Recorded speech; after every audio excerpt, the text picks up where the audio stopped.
ऐसे समय में जब देश के बड़े उद्योगपतियों ने सप्ताह भर में 70 से 90 घंटे तक काम करने की वकालत की है, लोकसभा सांसद सुप्रिया सुले ने राइट टू डिस्कनेक्ट बिल 2025 पेश किया है।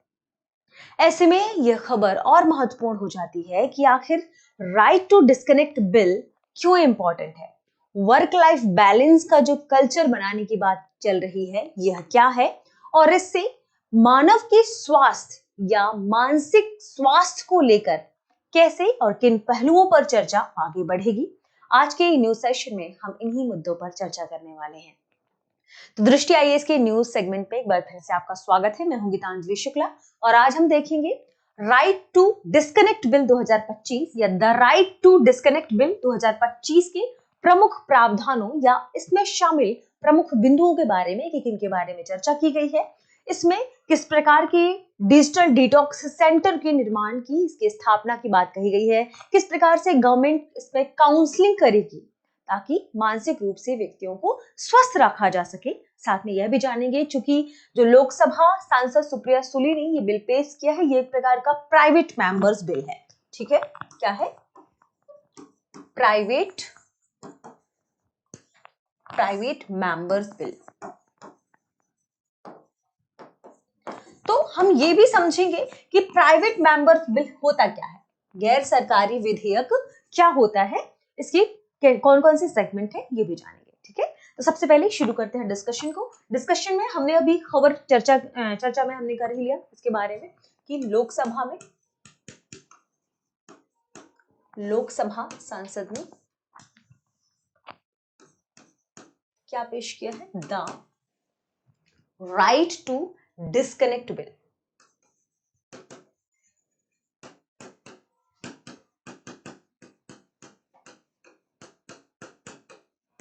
बिल 2025। ठीक है, इससे पहले भी इस विधेयक को प्रस्तुत किया गया था। यह जो प्राइवेट मेंबर बिल है, पहली बार अक्टूबर 2019 में पेश किया गया था, फिर 2025 में यह फिर से चर्चा में आ गया। तो पहली बार प्राइवेट मेंबर बिल यह 2019 अक्टूबर 2019 में प्रस्तुत किया गया था, फिर अभी 2025 में यह फिर सुर्खियों में आ गया है। इस बिल का उद्देश्य क्या है, ये भी हम थोड़ा सा समझते हैं। इस बिल को पेश करने के पीछे क्या लॉजिक, क्या उद्देश्य बताया जा रहा है। इसका उद्देश्य है कर्मचारियों को ऑफिस के समय के बाद रेस्ट देना। ठीक है, कर्मचारियों को ऑफिस के समय के बाद मिलने वाले लगातार जो कॉल्स है, ईमेल्स है, डिजिटल काम है, इनके दबाव से बचाना। ठीक है, तो एक तो सबसे पहली बात बेहतर वर्क लाइफ बैलेंस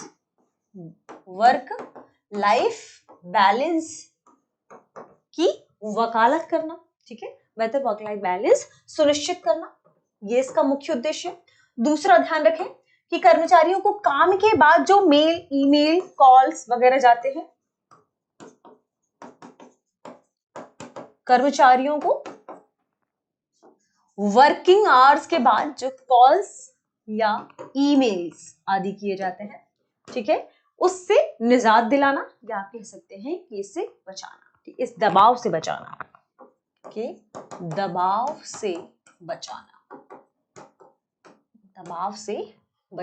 ठीक है। और आप इसमें तीसरा शामिल कर सकते हैं जो सबसे इंपॉर्टेंट सेगमेंट है, क्योंकि बहुत सारे ऐसे प्रगतिशील देश हैं और कई विकसित देश हैं जिनमें ये समस्या बहुत बढ़कर सामने आई है, वह है मानसिक स्वास्थ्य। तो तीसरा जो सबसे इंपॉर्टेंट सेगमेंट आप इस बिल की या इस बिल का उद्देश्य मान सकते हैं, वो है मानसिक स्वास्थ्य पर ध्यान। तो डिजिटल जो हमारे बर्नआउट है उसे खत्म करना, मानसिक स्वास्थ्य पर ध्यान देना। तो मानसिक स्वास्थ्य पर ध्यान देना, ये इस बिल की उद्देश्यों के बारे में या इस बिल के उद्देश्यों में शामिल है। ठीक है, बात कर लेते हैं राइट टू डिस्कनेक्ट क्या है। तो राइट टू डिस्कनेक्ट का मतलब है कि इसमें कुछ खास बिंदु शामिल किए गए हैं। बिंदु कौन कौन से हैं? सबसे पहले कर्मचारियों का काम के बाद जवाब ना देने का अधिकार। ठीक है, कर्मचारियों का यह बिल कर्मचारियों को काम के बाद जवाब ना देने का अधिकार देता है, ना देने का अधिकार देता है। यह बिल क्या कहता है कि काम के बाद यदि किसी भी प्रकार का कॉल या ईमेल एम्प्लॉयर के जरिए जाता है तो एम्प्लॉय उसे ना मानने के लिए क्या है, उसे मानने के लिए बाध्य नहीं है। यानी कर्मचारी काम के बाद जवाब ना देने का अधिकार रखता है। उसके जो वर्किंग आवर्स है वो उस पर काम करे, उसके बाद यदि वह घर चला जाता है तो फिर वह बाध्य नहीं है कि वो कंपनी का कॉल उठाए, ईमेल का जवाब दे।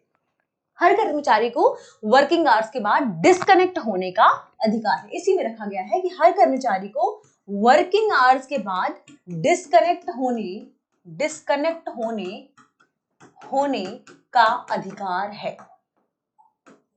ठीक है, इसमें एक और बिंदु शामिल किया गया है कि यदि मान लीजिए कि एम्प्लॉय चाहता है कि वह रिस्पॉन्स करे, इफ स्वेच्छा से एम्प्लॉय जवाब देना चाहता है या जवाब देता है तो क्या हो, तो उसे ओवर टाइम पे किया जाए, उसे ओवर टाइम पे किया जाए। जो सामान्य वेतन दर है उसी पर उसे ओवर टाइम पे किया जाए। सामान्य वेज पर उसे क्या किया जाए, ओवर टाइम पे किया जाए। कब, यदि यह स्वेच्छा से जवाब देता है, स्वेच्छा से एम्प्लॉय जवाब देता है तो। ठीक है, तीसरा, अगर मान लीजिए कि एम्प्लॉय इनकार कर देता है, ठीक है, वह कॉल ईमेल्स वगैरह रिसीव नहीं करता, इसका जवाब ना दे तो उस पर किसी भी प्रकार की अनुशासनात्मक कार्रवाई नहीं होगी, अनुशासनात्मक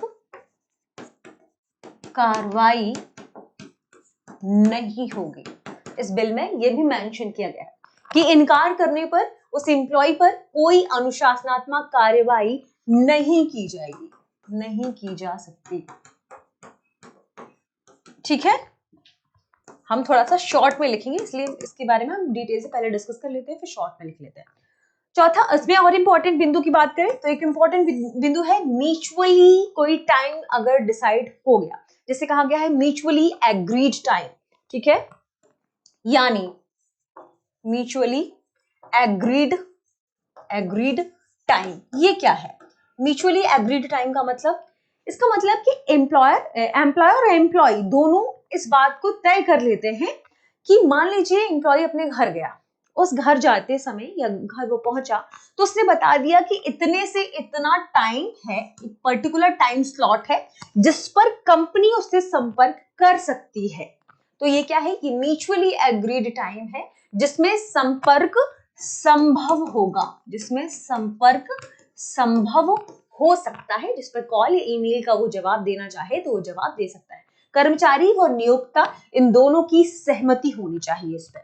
ठीक है, तो कर्मचारी व नियोक्ता, एम्प्लॉइज और एम्प्लॉयर दोनों की सहमति के आधार पर म्यूचुअली एग्रीड टाइम पर संपर्क बनाना संभव हो सकता है। ठीक है, अगला है काम और निजी जीवन में वर्क, या आप कह सकते हैं कि काम के जो, देखिए काम और निजी जीवन दोनों अलग है, तो वर्क लाइफ बैलेंस की जो बात की जाती है वो यही है, काम और निजी जीवन दोनों में संतुलन रखना, वर्क लाइफ बैलेंस।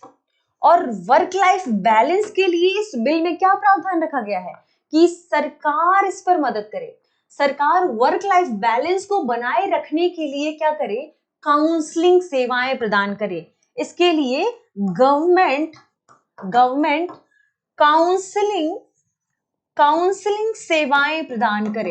इस बिल में कहा गया है कि सरकार वर्क लाइफ बैलेंस को बनाए रखने के लिए काउंसलिंग सेवाएं प्रदान करे, प्रोवाइड कराए। इसके अलावा एक और इसमें बात कही गई है कि सरकार क्या करे, डिजिटल लत और लगातार जो स्क्रीन टाइम बढ़ रहा है लोगों के जीवन में, इसके लिए कुछ खास सेंटर की स्थापना करे, जिसे इसमें कहा गया है डिजिटल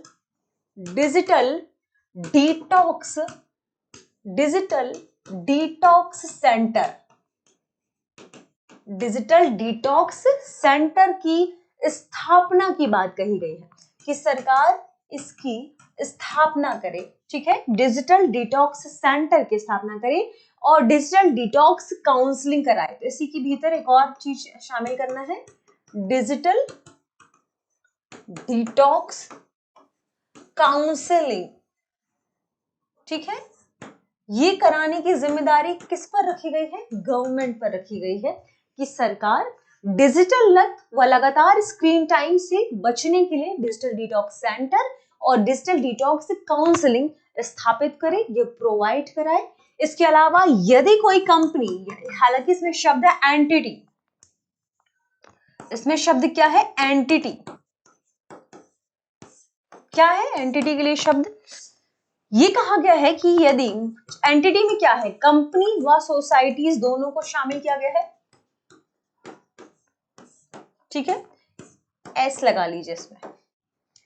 कंपनीज और सोसाइटीज दोनों को इसमें शामिल किया गया है कि यदि कोई कंपनी या सोसाइटी इसे फॉलो नहीं करती है तो उस पर दंड भी आरोपित किया जाएगा। तो कंपनियों पर या सोसाइटी पर किस प्रकार के दंड की आरोपित करने की बात कही गई है इस बिल में? कि बिल के नियमों के पालन ना किए जाने पर कंपनी या सोसाइटीज पर उसके कुल कर्मचारी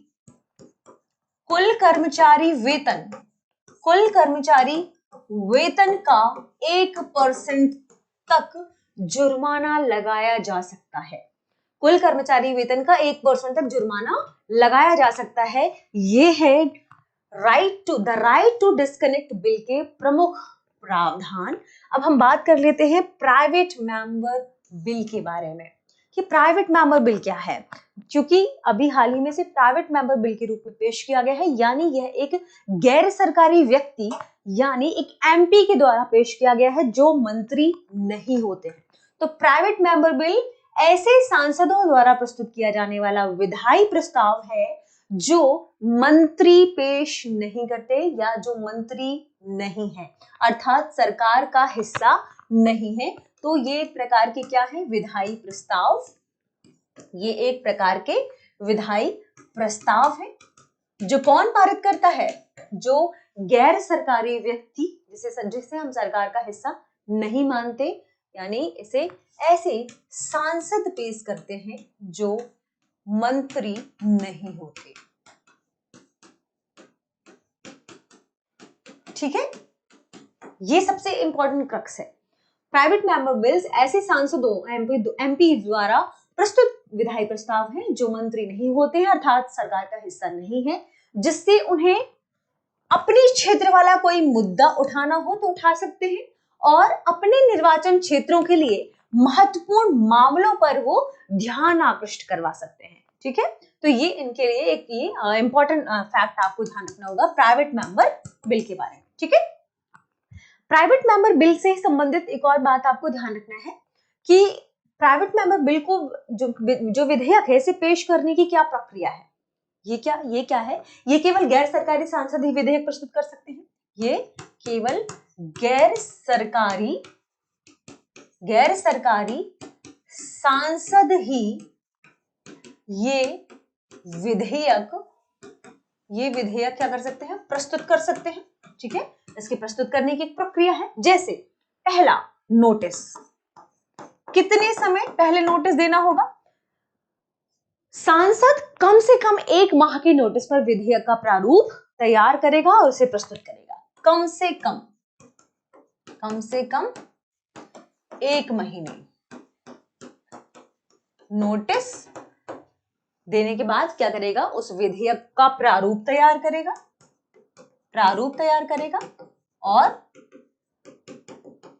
और प्रस्तुत करेगा। ठीक है, कम से कम 1 महीना। दूसरा है कि उसे जब देखिए बिल तो बनाया, उसने तैयार किया, उसे पेश किया, प्रस्तुतिकरण कैसे होगा अब इसका? तो दूसरा है प्रस्तुतिकरण। पहली नोटिस, दूसरा प्रस्तुतिकरण। ठीक है, संसद में विधेयक पेश किए जा सकते हैं या बाद में, ये भी ध्यान रखें कि ये भी इसी के प्रस्तुतिकरण में ही शामिल है। प्रस्तुतिकरण में संसद में विधेयक पेश किए जा सकते हैं या बाद में इस पर प्रारंभिक चर्चा हो सकती है। तो या तो संसद में विधेयक क्या किए जा सकते हैं? पेश किए जाते हैं। संसद में विधेयक पेश किए जाते, संसद का मतलब लोकसभा राज्यसभा दोनों हो सकता है। फिर बाद में इस पर प्रारंभिक चर्चा होती है, बाद में इस पर क्या होती है? प्रारंभिक चर्चा हो सकती है, होती है। ठीक है, अगला है तीसरा चरण है इसका बहस। इसका तीसरा चरण क्या है? बहस। यदि विधेयक का चयन हो गया है, ठीक है, सामान्यतः शुक्रवार अपराह्न के सीमित सत्रों में विधेयकों पर बहस होती है। यदि विधेयक का चयन हो गया है, यदि विधेयक का चयन हो गया है तो सामान्यतः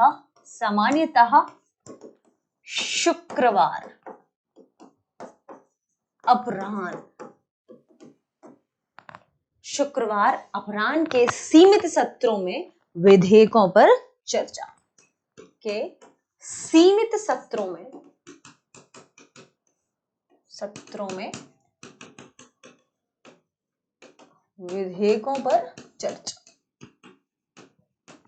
ये थी थर्ड बहस। अगला है निर्णय। द नेक्स्ट पॉइंट, निर्णय। ठीक है, निर्णय क्या है? निर्णय का मतलब कि विधेयक जिस पर बहस हुई सीमित सत्रों में, इसके बारे में चर्चा हुई, बहस हुई, अब या तो विधेयक वापस लिया जा सकते हैं, लिया जा सकता है या लिए जा सकते हैं, अथवा मतदान के लिए आगे बढ़ाए जा सकते हैं। ठीक है, तो या तो विधेयक निर्णय के समय की बात कर रहे हैं, निर्णय होगा लास्ट मोमेंट पे, तो या तो विधेयक वापस लिया जा सकता है, लिए जा सकते हैं, या मतदान के लिए आगे दिए जा सकते हैं, अथवा मतदान किया जा सकता है, अथवा मतदान किया जा सकता है। ठीक है, तो छोटे छोटे ये पॉइंट्स थे प्राइवेट मेंबर बिल के बारे में, आपको नोट कर लेना। देखिए, स्वतंत्रता के बाद प्राइवेट मेंबर बिल के बारे में एक आपको डेटा दे देते हैं, तथ्य दे देते हैं। स्वतंत्रता के पश्चात मात्र 14 प्राइवेट मेंबर बिल हैं जो दोनों सदनों से पारित होने के पश्चात राष्ट्रपति प्रेसिडेंट की स्वीकृति के लिए गए। ठीक है, की स्वीकृति के लिए गए। ध्यान रखिएगा, स्वतंत्रता के बाद की बात कर रहे हैं हम। टोटल कुल 14 प्राइवेट मेंबर बिल हैं जो क्या है, दोनों सदनों से पारित होने के बाद राष्ट्रपति की स्वीकृति के लिए गए हैं, और 1970 के बाद एक भी दोनों सदनों से पारित नहीं हो पाया है।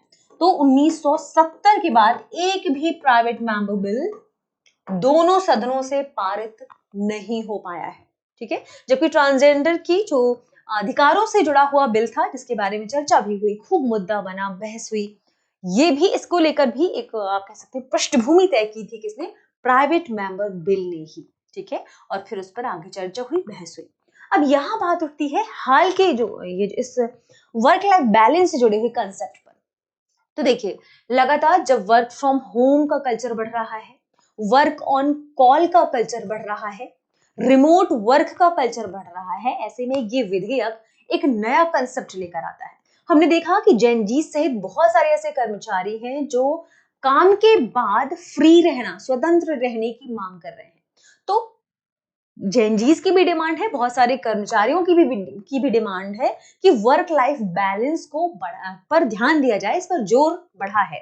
तो ऐसे में इस बिल की जो पृष्ठभूमि है, इसने एक नया, आप कह सकते हैं कि मुद्दा, एक नई बहस छेड़ दी है, राइट टू डिस्कनेक्ट होने की, ताकि मानसिक स्वास्थ्य पर ध्यान दिया जा सके।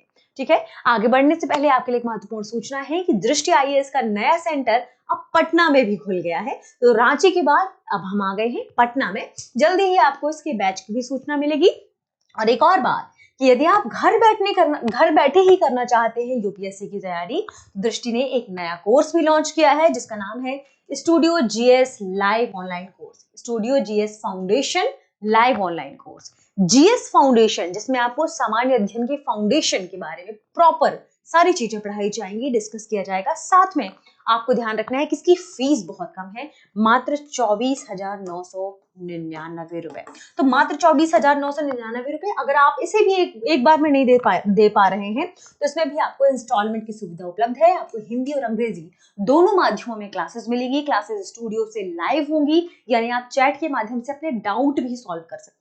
साथ में आपको इसी में 2 वर्षों तक की करंट अफेयर की क्लासेस मिलेंगी। करंट अफेयर की मासिक पीडीएफ का संग्रह भी दिया जाएगा। तो यदि आप घर बैठे करना चाहते हैं तैयारी, तो कॉल करें 8750187501 पर, क्योंकि एडमिशन शुरू हो चुका है।